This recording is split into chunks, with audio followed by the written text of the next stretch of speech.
भाग 1 इंट्रोडक्शन। इस अध्याय में आप सीखेंगे कंप्यूटर एक परिचय, कंप्यूटर के कार्य, कंप्यूटर प्रणाली के विशिष्ट लक्षण, कंप्यूटर्स का बुनियादी प्रयोग।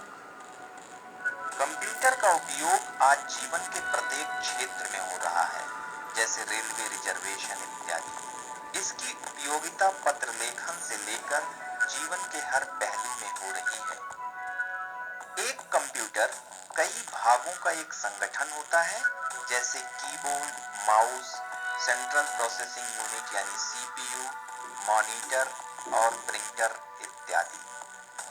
किसी भी कार्य को करने के लिए कंप्यूटर को निर्देश देना पड़ता है, यानी इंस्ट्रक्शंस देने पड़ते हैं। इन्हीं इंस्ट्रक्शंस को प्रोग्राम कहा जाता है। वास्तव में कंप्यूटर सॉफ्टवेयर और हार्डवेयर दोनों का एक मिक्स रूप यानी समाहित रूप होता है। कंप्यूटर के भौतिक भाग, जिसको आप देख सकते हैं, छूकर अनुभव कर सकते हैं, वे हार्डवेयर कहलाते हैं, जैसे keyboard, mouse, central processing unit यानी सीपीयू, मॉनिटर, प्रिंटर इत्यादि। कंप्यूटर के वे भाग जिनको केवल देख सकते हैं और समझ सकते हैं, उनको सॉफ्टवेयर कहते हैं। वो फिजिकल अवेलेबल नहीं होते हैं, जैसे एमएस वर्ड, नोटपैड, पेंट इत्यादि। कंप्यूटर को विभिन्न भागों में विभाजित किया गया है, जैसे कि super computer, main frame computer, mini computer और माइक्रो कंप्यूटर इत्यादि।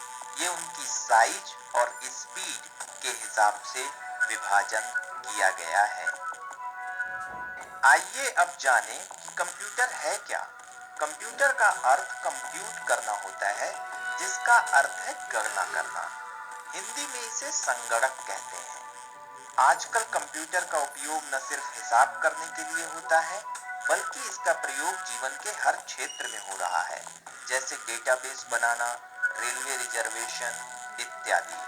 कंप्यूटर को हम इस प्रकार परिभाषित कर सकते हैं। कंप्यूटर एक इलेक्ट्रॉनिक यंत्र है जो कि पूर्व निर्धारित आदेशों से डेटा को प्रोसेस करता है एवं उसे लाभजनक संदेशों यानी इंफॉर्मेशन में बदलता है। इस चित्र में कंप्यूटर की विभिन्न इकाइयों की आधारभूत व्यवस्था को दिखाया गया है। ये इकाइयां हैं इनपुट यूनिट। इनपुट यूनिट का कार्य यूजर द्वारा डेटा को कंप्यूटर में भेजने के लिए होता है, जैसे कीबोर्ड। मेमोरी का कार्य डेटा को सुरक्षित करना है। प्रोसेसिंग यूनिट मेमोरी से डेटा को लेकर उस पर कुछ ऑपरेशन करता है। उसके बाद डेटा प्रोसेस्ड होकर कुछ अर्थपूर्ण परिणाम यानी इंफॉर्मेशन देता है। आउटपुट यूनिट का कार्य इस परिणाम को यूजर को दिखाना है। चित्र के माध्यम से हम कंप्यूटर के मूल संगठन को समझ सकते हैं। कंप्यूटर मुख्य रूप से 4 प्रकार के कार्यों को करता है। पहला, इनपुट। कोई भी कार्य करने के लिए कंप्यूटर को डेटा की आवश्यकता होती है।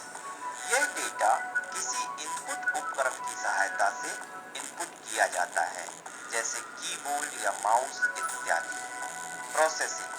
कंप्यूटर कुछ पूर्व निर्धारित आदेशों से कार्य करता है, जिसे प्रोग्राम कहते हैं। आउटपुट। जब कंप्यूटर प्रोसेसिंग कर लेता है तो वह नतीजे पेश करता है, यानी इंफॉर्मेशन देता है, जिसे आउटपुट कहा जाता है। यह आउटपुट किसी आउटपुट यूनिट के द्वारा प्राप्त होता है, जैसे कि मॉनिटर या प्रिंटर, जिस पर यूजर आउटपुट को देख सकता है। मेमोरी।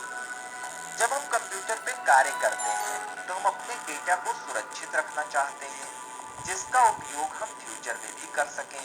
इसके लिए कंप्यूटर में मेमोरी होती है, जहां पर डेटा सुरक्षित रहता है। कंप्यूटर प्रणाली के विशिष्ट लक्षण: यथार्थता और अपरिवर्तनशीलता, यानी एक्यूरेसी एंड इनकंसिस्टेंसी। कंप्यूटर कभी भी त्रुटिपूर्ण नतीजे नहीं निकालता है। कभी कभार यह जो गलत नतीजे देता है उसका कारण यूजर की गलती है, कंप्यूटर की नहीं। निरंतरता। दूसरा कंप्यूटर का फायदा ये है कि यह एक ही काम को बिना थके बार बार कर सकता है, फिर भी इससे किसी प्रकार की गलती नहीं होती है। यानी अगर हमने कंप्यूटर को सही इंस्ट्रक्शन दिए हैं तो वो उस काम को बार बार सही ढंग से करेगा। और कंप्यूटर का क्या फायदा है? संचय क्षमता, स्टोरेज।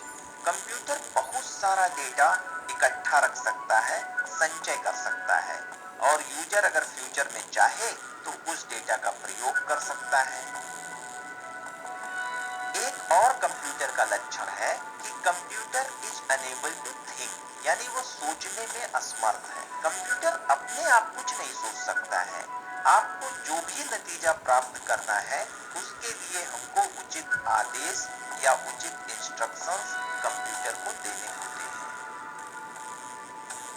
कंप्यूटर ने जीवन के हर क्षेत्र में महत्वपूर्ण बदलाव लाए हैं। इनका बुनियादी प्रयोग व्यवसाय में होता है, सरकार में होता है, शिक्षा में होता है, चिकित्सा में होता है, वैज्ञानिक शोध में होता है, समाज विज्ञान में होता है, यहाँ तक कि संगीत और चित्रकला में भी कंप्यूटर का प्रयोग होता है, बैंकों में प्रयोग होता है। शिक्षा के क्षेत्र में कंप्यूटर का इस्तेमाल दिनों दिन बढ़ता जा रहा है और इसके इस्तेमाल के आयाम भी बढ़ते जा रहे हैं। जैसे आप यह पाठ भी कंप्यूटर द्वारा बनाए गए पाठ से पढ़ रहे हैं, ये शिक्षा के क्षेत्र में कंप्यूटर का उपयोग है। कंप्यूटर डेटाबेस के प्राप्त सूचनाओं से शिक्षा प्रक्रिया को बहुत लाभ हो रहा है, क्योंकि यह किसी भी विषय पर असीमित जानकारियां देने में सक्षम है। इसी कारण से इसके द्वारा जटिल से जटिल विषयों को पढ़ाया जा सकता है। पुस्तकालय और संग्रहालय, यहाँ पर भी कंप्यूटर का बहुत उपयोग है। ज्यादातर कार्य आजकल पुस्तकालयों में कंप्यूटर से संपादित किए जाते हैं। किताबों का आदान प्रदान कंप्यूटर के माध्यम से होता है। किसी यूजर को किताबों को कब से कब तक के लिए दिया गया है, किस तिथि को पढ़कर उसके द्वारा लौटाया गया है, इन सभी बातों की जानकारी डेटाबेस के अंदर कंप्यूटर में रखी जा सकती है और जरूरत जब पड़े इन जानकारी को आसानी से प्राप्त किया जा सकता है। वैज्ञानिक शोध यानी साइंटिफिक रिसर्च के लिए तो कंप्यूटर का बहुत ही उपयोग है। हाल ही में गणित के अलावा जैसे चिकित्सा, समाज विज्ञान, साहित्य और इतिहास जैसे विषयों में जो शोध हुआ है या डेटा का विश्लेषण हुआ है, उसमें कंप्यूटर के इस्तेमाल में काफी वृद्धि हुई है। कंप्यूटर का पहला अवैज्ञानिक प्रयोग रोज के लेखा संबंधी कार्यों में हुआ है। आज हर छोटी बड़ी कंपनी अपने सारे प्रशासनिक कार्यों के लिए कंप्यूटर पर निर्भर हो गई है, चाहे वो वेतन भुगतान हो या कर्मचारी की प्रबंध प्रणाली हो या लेजर हो या इनवॉइस हो या स्टाफ कंट्रोल हो, ये सारे कार्य कंप्यूटर द्वारा किए जाते हैं। ऑफिस यंत्रीकरण या ऑफिस ऑटोमेशन में कंप्यूटर का उपयोग। शुरुआत में ये सोचा जाता था कि ऑफिस में कंप्यूटर का उपयोग लेखा संबंधी कार्य को करने के लिए किया जाता है, परंतु ऑफिस में हर तरफ लोगों को कंप्यूटर पर काम करते आजकल देखा जा सकता है। ऑफिस यंत्रीकरण का मतलब है वर्ड प्रोसेसर पर कार्य करना, पर्सनल कंप्यूटर पर कार्य करना, कार्य स्थान, टर्मिनल, नेटवर्क, फैक्स इत्यादि का इस्तेमाल करना। बैंकिंग। बैंक उन बड़े संस्थानों में से है जिन्होंने सबसे पहले कंप्यूटर पर भारी मात्रा में निवेश किया।